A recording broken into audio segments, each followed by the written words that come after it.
Hi hello friends, అందరికీ నమస్తే. Welcome to Shaurya's kitchen. ఈరోజు నేను మీకు చూపించిపోతున్న స్పెషల్ అమ్మవారికి ఎంతో ప్రీతికరమైన అచ్చ తెలుగు పొంగల్ చేయడంలో చాలా రకాలు ఉన్నాయండి. అవన్నీ కూడా తొందరలో మీకు చూపిస్తా. ముందుగా ఒక గిన్నెలో పావు కప్పు పెసరపప్పు తీసుకుని దోరగా వేయించుకోవాలి. పెసరపప్పు వేయించుకున్నప్పుడు గ్యాస్ సిమ్లో పెట్టుకోవాలండోయ్, లేకపోతే మాడిపోతుంది. జస్ట్ పెసరపప్పు మంచి సువాసన వచ్చే వరకు వేయించుకుని పక్కన పెట్టండి.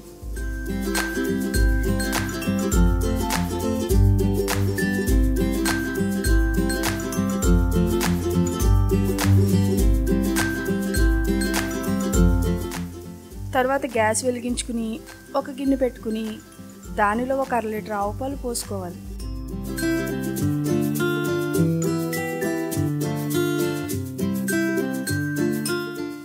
ఒక పొంగు వచ్చే వరకు ఉంచి తర్వాత ముందుగా ఒక అరగంట నానబెట్టుకున్న బియ్యాన్ని మరుగుతున్న పాలల్లో వేసుకోవాలి.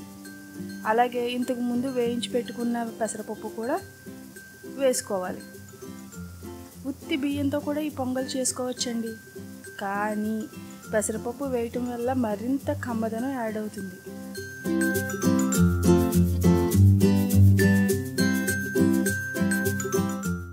దీనిని సిమ్లో పెట్టుకుని అడుగున మాడిపోకుండా గరిటెతో నిదానంగా కలుపుకుంటూ ఉడకనివ్వాలి. బాగా ఉడికిందో లేదో ఒకసారి చూసుకుని ఇంకాస్త ఉడకాలి అనుకుంటే కనుక మరికొన్ని పాలు చేర్చుకుని మెత్తగా ఉడకనివ్వండి. ఉడికిన తర్వాత పక్కన పెట్టేసుకోండి.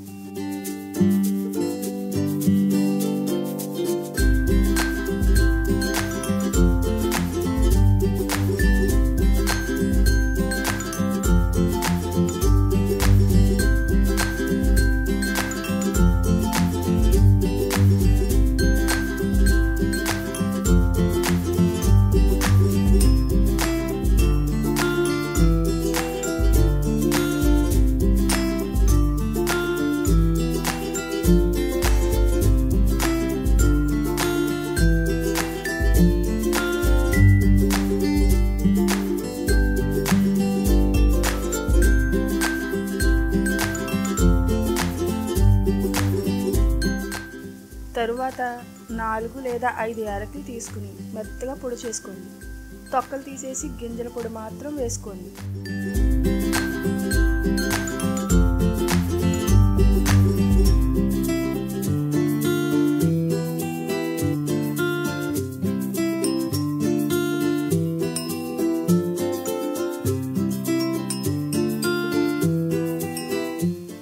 తరువాత ఉడికించి పక్కన పెట్టుకున్న పొంగల్లో 1 కప్పు తురుముకున్న బెల్లం కలపండి.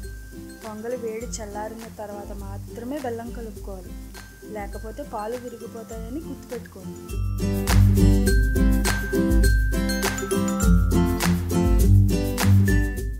తర్వాత మరో గిన్నె తీసుకుని దానిలో 3 టేబుల్ స్పూన్ల స్వచ్ఛమైన ఆవు నెయ్యి వేసుకుని 1 గుప్పెడు జీడిపప్పు దోరగా గోల్డెన్ కలర్ వచ్చేలాగా వేయించుకుని పక్కన పెట్టుకోవాలి.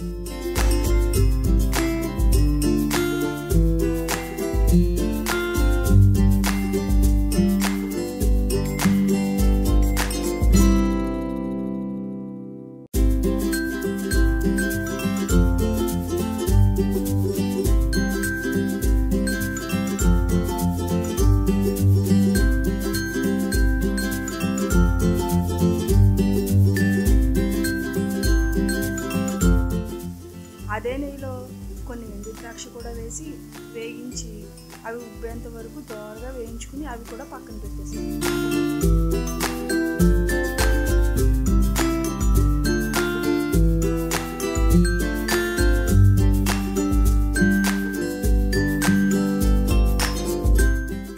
లాస్ట్ని దోరగా వేయించి పెట్టుకున్న జీడిపప్పు ఎండు ద్రాక్ష కూడా ఇందులో వేసేసి మిగిలిన నెయ్యి కూడా వేసేయండి. అంతేనండి, అమ్మవారికి ఎంతో ఇష్టమైన పొంగలి రెడీ అయిపోయింది. సింపుల్గా కుక్కర్లో అన్నం ఉడకబెట్టుకుని చేసుకున్న దానికంటే అచ్చంగా ఆవపాలలో ఉడకబెట్టిన ప్రసాదం మరింత కమ్మగా ఉంటుందండి. ఈ ప్రసాదం శుక్రవారం అమ్మవారికి నైవేద్యంగా పెట్టడానికి చాలా చాలా బాగుంటుంది. చూసారు కదండి, నెక్స్ట్ వీడియోలో మళ్ళీ కలుద్దాం. Bye friends.